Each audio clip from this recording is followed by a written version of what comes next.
Donc, au final, la conclusion de cette étude, qu'on a après retransmise sous forme de cartographie par tissu, par commune, par quartier, etc., pour avoir des manettes de pilotage sur l'île, c'est qu'en fin de compte, 60% du nouveau potentiel de logement à La Réunion est faisable sur 25% de l'espace urbanisé actuel.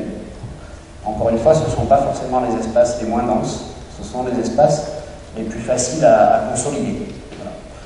Au final, on n'a aucune moyenne qui passe dans les tissus réunionnais au-delà de 50 logements à l'hectare. Donc, vous voyez qu'on est bien loin de la ville à la métropolitaine, hein, où on est plutôt sur du 200, 150, 200 logements à l'hectare dans les petites villes de province. Et puis 60% de la tâche urbaine, qui est complètement mitée, notre conseil, ça a été de ne pas s'arc-bouter à essayer de la densifier, parce que ça sera tellement difficile qu'on va passer à côté des opportunités d'à côté. Donc c'est très résumé, donc tout ça a donné lieu d'une part à beaucoup de cartographie par commune pour que les élus puissent se saisir des conclusions, et puis également pour chaque levier d'un petit fascicule de mise en pratique qui est très vulgarisé avec des exemples. Bon, ici on a par exemple la boîte à outils qui traite des PLU, où on redécline donc les principaux articles sur lesquels on peut jouer, comment est-ce qu'on fait pour un élu pour mettre en œuvre le levier considéré. Voilà. Donc ça, c'est clairement ce que a fait Artelia à La Réunion, et encore une fois, c'est quelque chose qui est atypique. Je n'ai pas trouvé d'équivalent effectivement en métropole, je n'ai pas trouvé non plus en Europe. Donc voilà, c'est un exercice que évidemment on pourrait réitérer sur une agglomération un petit peu partout, et qui est très enrichissant parce qu'effectivement il permet de fixer des priorités dans une gouvernance urbaine élargie pour avoir une stratégie urbaine en fin de compte de densification des tissus. Oui. Donc, en conclusion, sur La Réunion, votre recommandation, c'est plutôt de nouveaux territoires à vraiment concevoir très densifiés d'emblée, plutôt que d'essayer de recoloniser des tissus unités, quoi. Voilà, oui, certains tissus unités. Oui. En fait, les grandes opportunités se situent en périphérie des centres-villes. Parce que alors, tout ça, effectivement, c'est un peu spécifique à La Réunion. Il y a eu à La Réunion énormément de pauvreté urbaine, on va dire, entre les années 20 et les années 50-60. Donc les centres-villes historiques étaient tous entourés de bidonvilles. Il y a eu un énorme financement métropolitain pour les résorber. Donc cette résorption de l'habitat insalubre est terminée. Mais elle s'est traduite en fin de compte par énormément d'acquisitions de foncier, donc c'est du foncier public, avec l'urbanisme qu'on connaît bien des années 50-60, qui n'étaient pas vraiment des grandes cités comme en métropole, mais qui étaient quand même avec des immeubles assez isolés, donc qui laissent beaucoup de dents creuses. Voilà. Donc on a du foncier, on est très proche des centres-villes, donc on est bien desservi, on a déjà les services qui sont au centre-ville, donc voilà, là il y a un levier rapide. Quand je parlais tout à l'heure des grandes parcelles agricoles privées, elles sont restées complètement privées, elles sont desservies par des voies en impasse. On a fait le plan de circulation d'une commune qui est à l'est de La Réunion, et 40% de la voirie de cette commune est en impasse. Et c'est absolument ingérable parce que la base d'une bonne densité, ça fait une très bonne liaison avec ce qu'on va voir tout de suite, c'est le maillage. C'est que l'on puisse effectivement passer d'un quartier à l'autre avec un réseau de voirie important. Et le projet du tram-train, ça a amené aussi à redensifier sur... Alors le projet du tram-train, j'y suis allé pour ça au début, donc je le connais par cœur. C'était en fait l'armature urbaine, avec l'idée de reconcentrer effectivement les populations sur le littoral et de les focaliser sur des zones desservies par le transport collectif. Un beau projet, mais qui est totalement enterré aujourd'hui. On le continue en fait avec une forme de bus, mais qui est un peu moins efficace. Ça reste à prendre là. Ouais. Justement, très bonne transition avec le tramway de Bordeaux, qui par exemple, par contre, lui, fonctionne. Qui a été, je ne sais pas si vous le savez, un prototype mondial. C'est le premier tramway à ne pas avoir de fil de caténaires dans le centre-ville. Donc il a nécessité beaucoup d'investissements et Artelia donc, a participé à l'aventure depuis le tout début. Le premier concours de ce fameux tramway.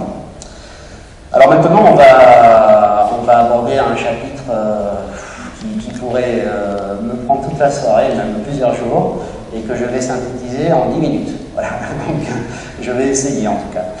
Ce sujet, c'est effectivement comment faire aimer la densité. Parce qu'on a vu tout à l'heure, à la limite, on peut effectivement avoir une vision collective des enjeux de la densité. On peut arriver à la transférer vers les pouvoirs publics, vers les élus, éventuellement trouver des financements. Maintenant, il reste les gens. Et les gens, quand on les interroge, ils disent moi, je ne vois pas l'intérêt, surtout si je fais des économies, d'aller habiter en centre-ville. Donc là, on est dans un sujet de société qui est très intéressant parce qu'on peut vraiment le regarder par plein de fenêtres différentes. Et une première fenêtre importante, c'est l'histoire. Parce que par rapport à tous les enjeux que j'évoquais en début de séance, il nous est déjà arrivé, dans l'histoire en particulier de la France, d'avoir une situation comparable à celle d'aujourd'hui en termes de crise urbaine, ou du moins de crise territoriale. Voilà.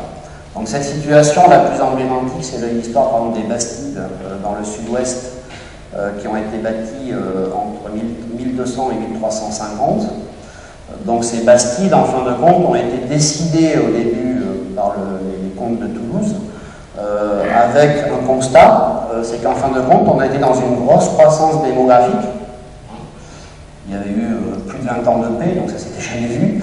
Et en fin de compte, les gens n'arrivaient plus à s'organiser pour tirer profit des territoires et faire de l'agriculture qui permettait de les nourrir, donc ça commençait à être un petit peu anarchique.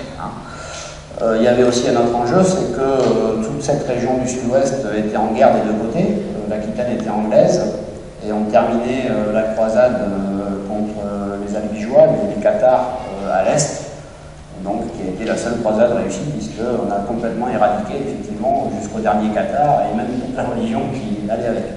Donc les comtes de Toulouse se sont dit qui étaient des négociants, se sont dit il faut qu'on invente un nouveau système économique. Et donc ils ont créé les Bastides, ils en ont créé 400 en 150 ans, avec en fin de compte une vision du territoire qui consistait à dire, je résume très vite, une Bastide c'est à peu près 5000 habitants, pour nourrir 5000 habitants il faut 5 km autour, donc on met une Bastide tous les 10 km. Voilà. C'est comme ça que quand on se promène dans le Périgord, dans le Gers et dans le Béarn, on a une Bastide tous les 10 km. Donc 400 Bastides, 5000 habitants, ça fait 2 millions d'habitants, la population de Paris, qui pour l'époque était effectivement tout à fait énorme. Je ne sais pas combien la France comptait d'habitants, mais ça ne devait pas être beaucoup. Donc un exemple, en fin de compte, alors ce qui est vraiment passionnant dans cette histoire des Bastides, c'est qu'ils faisaient signer aux paysans qui venaient dans cette ville un contrat social. Et on est vraiment là dans le même discours qu'aujourd'hui par rapport à la densité.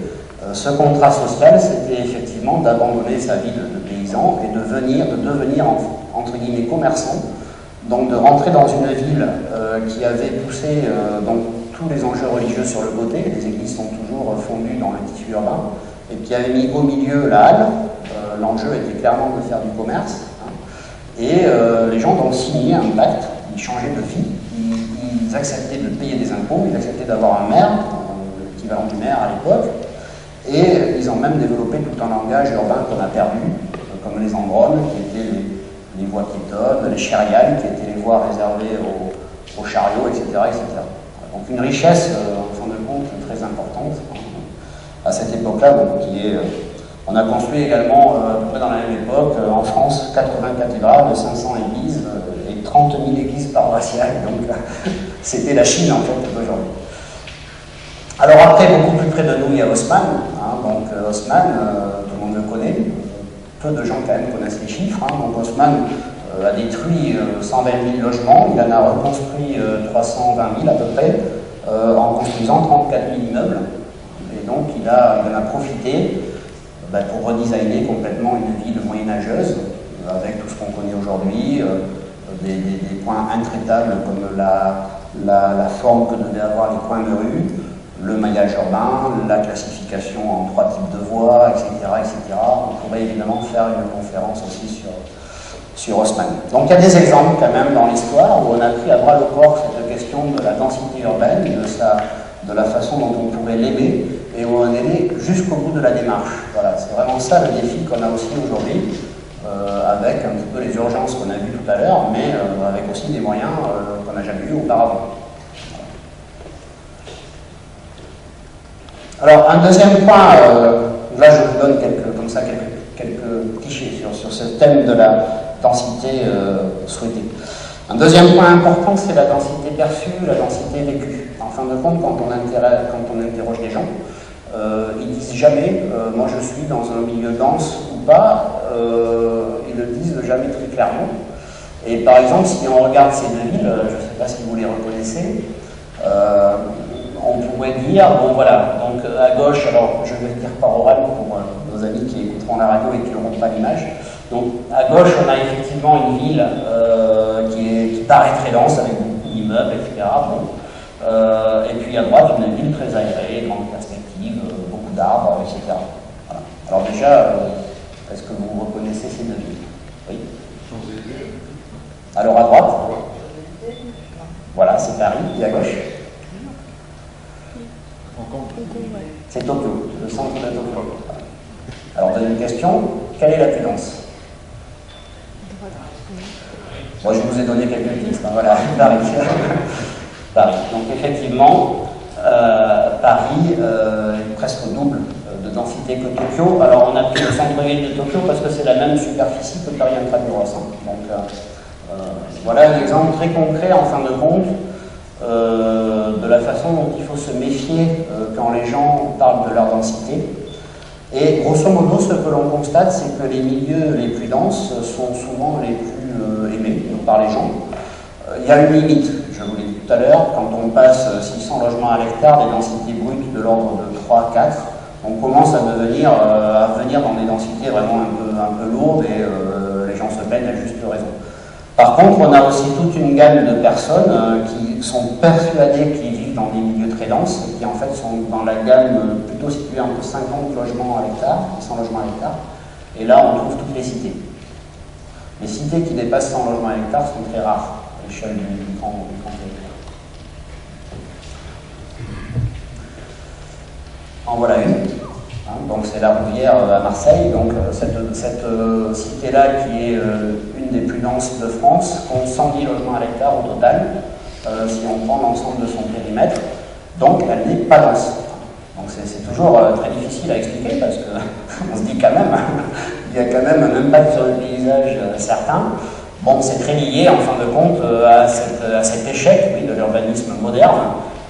Qui a fabriqué en fin de compte un modèle de ville très lié à la voiture et qui se traduit par des sentiments de grande densité alors qu'ils ne sont pas denses. Alors, par contre, comme je le disais tout à l'heure, la ville qui a à peu près tous les records de densité, c'est Paris. Et puis Paris est quand même une ville assez aimée. C'est la ville la plus visitée du monde. Donc, une économie touristique monumentale. Et alors la question, c'est comment est-ce qu'on fait pour aimer Paris alors qu'on est donc dans certains quartiers 5 fois plus nombreux qu'à la Rouvière qu'on vient de voir. Donc c'est là où on rentre en fin de compte dans toute la conception urbaine sur la grande échelle, avec un premier enjeu important qui est le rôle des monuments. La ville bien vécue est toujours ponctuée de monuments.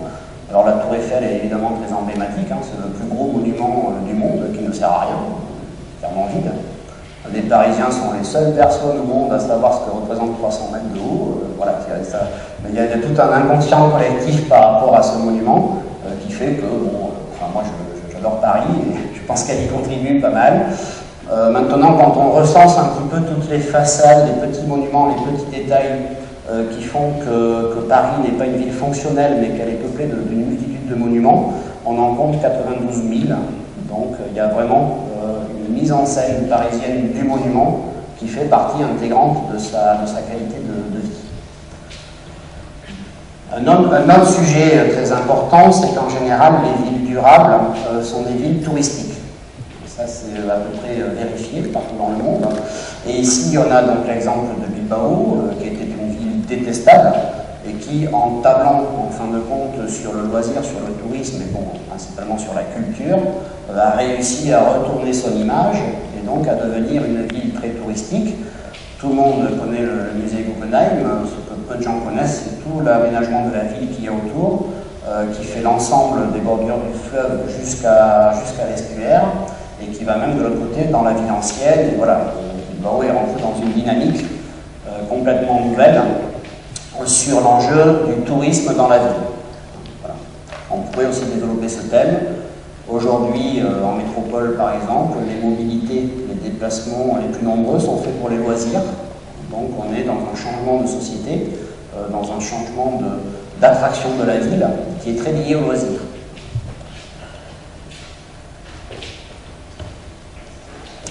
Alors un autre enjeu qu'on regarde toujours de très près aujourd'hui dans l'aménagement urbain, c'est tout l'enjeu lié à la nature.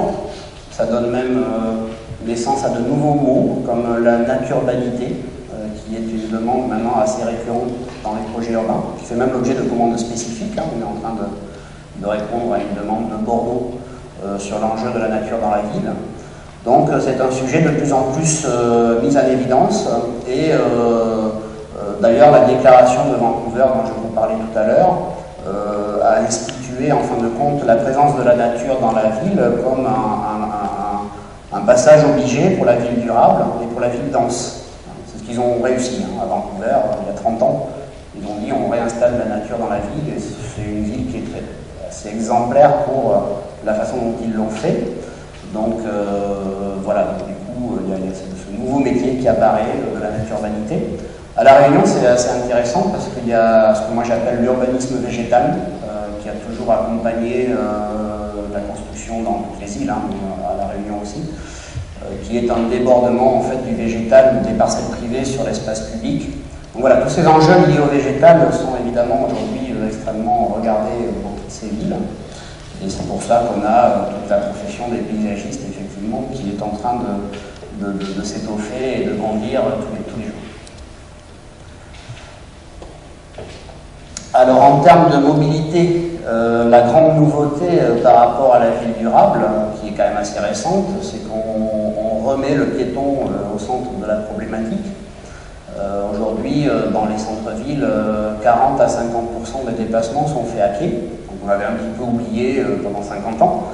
Et donc aujourd'hui, on dispose à nouveau de tout un arsenal réglementaire, le code de la rue en particulier, des outils de cet ordre-là, pour réinstaller en fin de compte le piéton dans la ville. Voilà. Donc il y a aussi un autre intérêt, c'est que quand on regarde un peu dans les quelques décennies récentes, on a beaucoup plus d'exemples de piétons célèbres que d'automobilistes. Donc on peut en conclure qu'il y a aussi un enjeu de célébrité par rapport aux piétons. Et donc cette célèbre image est là pour en témoigner. Alors ensuite, si vous voulez, la ville dense et agréable, donc c'est des monuments, c'est des espaces verts, c'est de la mobilité douce, c'est ces enjeux liés au paysage. Et puis ensuite, on rentre, si vous voulez, dans une thématique plus technique, qui est la ville, comment est-ce qu'on fait pour qu'elle consomme moins d'énergie, comment est-ce qu'on y trouve donc notre compte, nous, en termes d'enjeux sociétaux généraux, par rapport au climat, par rapport à l'énergie, par rapport à tout ça. Donc là, on rentre dans un domaine beaucoup plus compliqué, que nous, évidemment, ingénierie, on décline sur de multiples échelles, qui est, en fin de compte, comment toute cette ville se met en réseau. Et donc là, on a aussi des nouveaux métiers qui apparaissent, enfin nous, on est vraiment sur ce sujet tous les jours, pour mettre, en fin de compte, en réseau tous les éléments qui font la ville, et puis donc finir par avoir des villes qui sont décarbonées et qui permettent donc d'économiser un petit peu d'énergie ou de la gérer différemment. Donc voilà aussi un critique qu'on retrouve très fréquemment quand on essaie de regarder un territoire ou de l'organiser, voire de le planifier. Aujourd'hui, la ville durable, c'est la façon dont on peut imbriquer et surtout rendre indissociables ces trois enjeux qui sont tous les aspects sociaux, l'environnement et l'économie. Donc, effectivement, quand on parle de développement durable, on parle surtout de l'environnement. Cependant, les villes sont faites pour être habitées. Elles sont faites aussi pour générer de la richesse. C'était leur enjeu depuis toujours. Et donc, les deux autres enjeux sont évidemment tout à fait partie prenante dans la conception d'une ville. Et les grands écoquartiers qui sont des réussites aujourd'hui arrivent à rassembler ces trois enjeux. Donc, ils sont tout à fait à égalité dans les premiers succès que l'on observe sur les écoquartiers. Voilà. En finale, si vous voulez, deux autres notions